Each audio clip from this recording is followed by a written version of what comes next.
പുതിയൊരു വീഡിയോയിലേക്ക് എല്ലാവർക്കും സ്വാഗതം. അപ്പോൾ ഇന്ന് നല്ലൊരു മഴ ദിവസമാണ്. ഇന്ന് മലപ്പുറം ജില്ലയ്ക്ക് റെഡ് അലേർട്ട് ആണെന്നാണ് തോന്നുന്നത്. അങ്ങനെ ന്യൂസ് കേട്ട പോലെ തോന്നുന്നു. നല്ല മഴയാട്ടോ. നമ്മുടെ വീട്ടിലാണെങ്കിൽ ഒരൊറ്റ മഴ പെയ്താൽ തന്നെ മുറ്റത്തെല്ലാം പുല്ല് കയറും.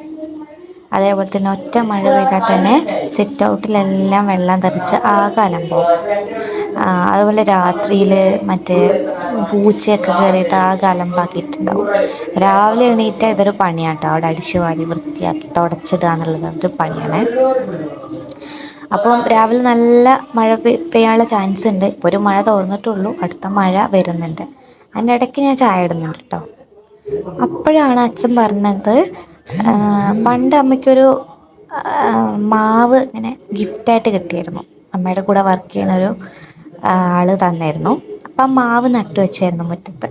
അതിലൊരു മാങ്ങ ഉണ്ടായിട്ടുണ്ടെന്ന് അച്ഛൻ പറഞ്ഞായിരുന്നു. അപ്പം ഞാൻ വിചാരിച്ചു അതൊന്ന് പോയി നോക്കാമെന്ന്. പോയി നോക്കിയപ്പോൾ മാങ്ങ അച്ഛനിങ്ങനെ ഒരു തേക്കിൻ്റെ ഇല കൊണ്ട് ഇങ്ങനെ പൊതിഞ്ഞ് വെച്ചിട്ടുണ്ടായിരുന്നു, ഒന്നും പുഴുക്കളൊന്നും വരാതിരിക്കാൻ. അപ്പം ഞാൻ ജസ്റ്റ് ഒന്ന് തുറന്നു നോക്കി അതിന് എത്ര വലുപ്പം ഉണ്ടെന്നൊക്കെ നോക്കാൻ. അപ്പം അത് നന്നായിട്ട് വലുതായിട്ടുണ്ട് കേട്ടോ. അപ്പം അത് പഴുപ്പിക്കാനായിട്ട് വെച്ചേക്കാണ്. ആദ്യമായിട്ടാണ് കേട്ടോ ആ മാവിനുണ്ടാവുന്നത് മാങ്ങ.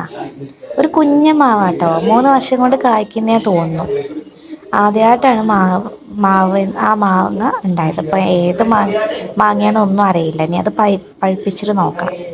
അത് കണ്ടില്ലേ, ഒരു വലിയ കുഴി. അത് അച്ഛൻ തെങ്ങ് നടാൻ വേണ്ടി എടുത്ത കുഴിയാട്ടോ. അതിൽ മഴ നനഞ്ഞപ്പോൾ നിറച്ച് വെള്ളമായി.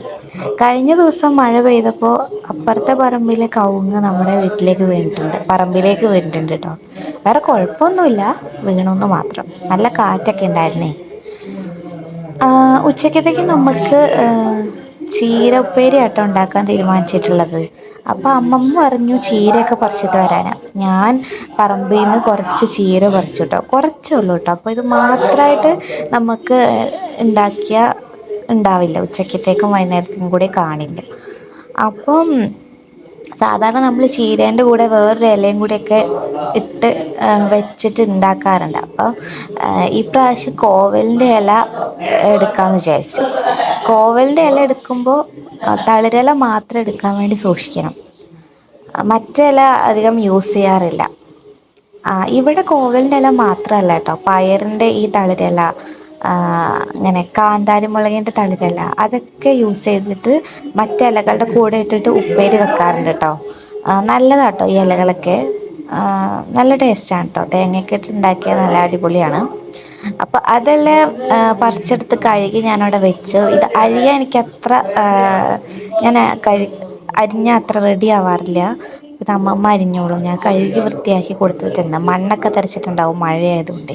അപ്പോൾ 3-4 പ്രാവശ്യം കഴുകി അവിടെ വെച്ചിട്ടുണ്ട്. ഇനി അത് അമ്മമ്മ റെഡിയാക്കിക്കോളും. അപ്പം ഇതിൻ്റെ കൂട്ടത്തിൽ തന്നെ ചക്കക്കുരുവും കൂടി നമുക്ക് റെഡിയാക്കുന്നുണ്ട് കേട്ടോ.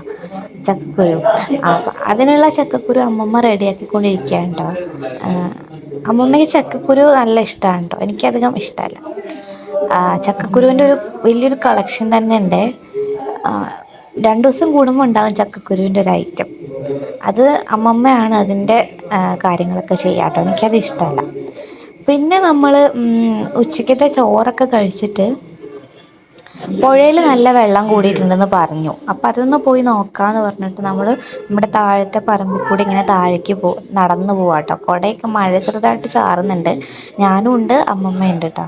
അപ്പോൾ ഇതൊരു ആളുടെ പറമ്പാട്ടോ. ഇതിൽ കൂടെ നമുക്ക് താഴേക്ക് ഇറങ്ങിയ ചാലിയാറാണ്.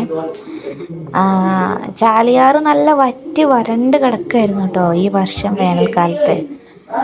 ഇപ്പം മഴ പെയ്ത് നല്ല വെള്ളം വരുന്നുണ്ടെന്ന് പറഞ്ഞു. അപ്പം ജസ്റ്റ് ഒന്ന് കാണാൻ വേണ്ടി ഇറങ്ങിയതാണ്. ഈ പോകുന്ന വഴിക്ക് കുറേ പുല്ല് നട്ട് വളർത്തിയേക്കാം കേട്ടോ. പശുവിന് കൊടുക്കാനുള്ള പുല്ലുകളാണ്. അതിൻ്റെ ഇടയിൽ കൂടെ വേണം നമുക്ക് പോകാൻ.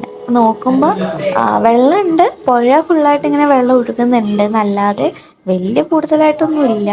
ആ വരൾച്ചയ്ക്കൊക്കെ എന്തായാലും ഒരു ഇതായിട്ടുണ്ട്. നല്ല ഒരു ചായ കളറിലാട്ടോ വെള്ളം വരുന്നത്. നമ്മുടെ വയനാട് മഴ പെയ്യുമ്പോഴാണ് നമ്മുടെ ചാലിയാർ ഇങ്ങനെ നിറഞ്ഞ് കരകവിഞ്ഞ് ഒഴുകാറുള്ളത്. അപ്പം വയനാട് ഇപ്പം അത്യാവശ്യം മഴയുണ്ട്. അപ്പം അതിൻ്റെ ഭാഗമായിട്ട് ചാലിയാറിൽ ഇങ്ങനെ വെള്ളം കൂടുതലാണ്. അപ്പോൾ ഭയാനകമാണ് കാണുമ്പോൾ. പക്ഷെ നമ്മളിത് സ്ഥിരമായി കാണുന്നതുകൊണ്ട് എല്ലാ കൊല്ലവും ഇത് തന്നെ കാണുന്നതുകൊണ്ട് വലിയ കുഴപ്പമില്ല. അപ്പം അമ്മമ്മ വന്നിട്ട് കാണുന്നത് ഇങ്ങനെ കാണുമ്പോൾ അമ്മമ്മയ്ക്കൊരു പേടിയും ഭയമൊക്കെയാണ്. അതുകൊണ്ട് തന്നെ അമ്മമ്മ പുഴേൻ്റെ അങ്ങേ അറ്റത്താട്ടോ നിൽക്കണേ. ഞാൻ കുറച്ച് ഇറങ്ങി വീഡിയോ എടുക്കുന്നുണ്ടേ, അമ്മമ്മ കുറേ ബാക്കിലാണ് നിൽക്കണേ. അമ്മമ്മയ്ക്ക് ഇതൊക്കെ ഒരു പേടിയാണ്. ഞാൻ വീഡിയോ എടുക്കാൻ വേണ്ടി മുന്നിലേക്ക് പോകുമ്പോൾ അമ്മമ്മ അവിടെ നിന്ന് തന്നെ വിളിച്ചുകൊണ്ടേ ഇരിക്കുകയാണ്, ഇങ്ങനെ തിരിച്ചു വരാൻ പറഞ്ഞിട്ട്. അപ്പം ഞാനിങ്ങനെ കുറച്ച് വീഡിയോസൊക്കെ എടുത്തു. വെള്ളം നല്ല ഒഴുക്കുണ്ട് കേട്ടോ, നല്ല ഒഴുക്കുണ്ട്. പക്ഷെ കഴിഞ്ഞ പ്രാവശ്യത്തെ പ്രളയത്തിനും അതിന് മുന്നേ നമുക്ക് വലിയ പ്രളയം ഉണ്ടായപ്പോഴൊക്കെ ഇവിടെയൊക്കെ ഞാൻ നിൽക്കുന്ന ഈ ഭാഗമൊക്കെ നന്നായിട്ട് വെള്ളം ഒരു 2-3 ആൾ പൊക്കത്തിൽ വെള്ളമായിരുന്നു കേട്ടോ. അപ്പോൾ പിന്നെ അമ്മമ്മ അവിടെ എന്നെ നിർത്തിയില്ല കേട്ടോ. മഴ ചാറുന്നുണ്ടായിരുന്നു. അപ്പം ഞങ്ങൾ മുന്നിലേക്ക് നടന്നു വീട്ടിലേക്ക് തിരിച്ചു പോവാണ് കേട്ടോ. മഴ പെയ്തോണ്ട് വലിയ മഴയല്ല, പക്ഷെ ഇങ്ങനെ ചാറിക്കൊണ്ടേ ഇരിക്കുക കേട്ടോ. ഞാൻ റെയിൻകോട്ടൊക്കെ ഇട്ടിട്ടാണ് പോയത് മഴ നനയാതിരിക്കാൻ. അപ്പോൾ അടിപൊളിയാട്ടോ കാണാനിങ്ങനെ മഴയത്ത് ഇങ്ങനെ നടക്കാനൊക്കെ എനിക്ക് ഭയങ്കര ഇഷ്ടം. അപ്പം എനിക്കൊരു കൂട്ടായിട്ട് അമ്മമ്മയുണ്ട് കേട്ടോ. അതിന് ശേഷം വീട്ടിൽ വന്നപ്പോഴും നല്ല മഴയാണ്. ഫുൾ മഴ, നമ്മുടെ പറമ്പിലും ഒക്കെ വെള്ളം ഇങ്ങനെ കെട്ടി നിൽക്കും കേട്ടോ മഴ പെയ്താൽ. ഫുള്ളും മഴയാണ്. ഉച്ച സമയം 3 മണി ആയിട്ട് പോലും നല്ല മഴയാണ്. ഇന്ന് നല്ല മഴയായിരുന്നു. പിന്നെ നമ്മൾ 4 മണിയൊക്കെ ആയപ്പോൾ ചായയൊക്കെ ഉണ്ടാക്കി കുടിച്ചു. അപ്പോൾ ഇന്നത്തെ ഒരു വീഡിയോ ഞാൻ ഇത്ര എടുത്തിട്ടുള്ളൂ. അപ്പോൾ എല്ലാവർക്കും വീഡിയോ ഇഷ്ടമായി എന്ന് വിചാരിക്കുന്നു. അപ്പോൾ എൻ്റെ ഈ ചാനൽ എല്ലാവർക്കും ഇഷ്ടപ്പെട്ടെങ്കിൽ എല്ലാവരും സബ്സ്ക്രൈബ് ചെയ്യുക, ലൈക്ക് ചെയ്യുക, ഷെയർ ചെയ്യുക. വീണ്ടും നല്ല നല്ല വീഡിയോസായിട്ട് ഞാൻ വീണ്ടും വരാം. Thank you.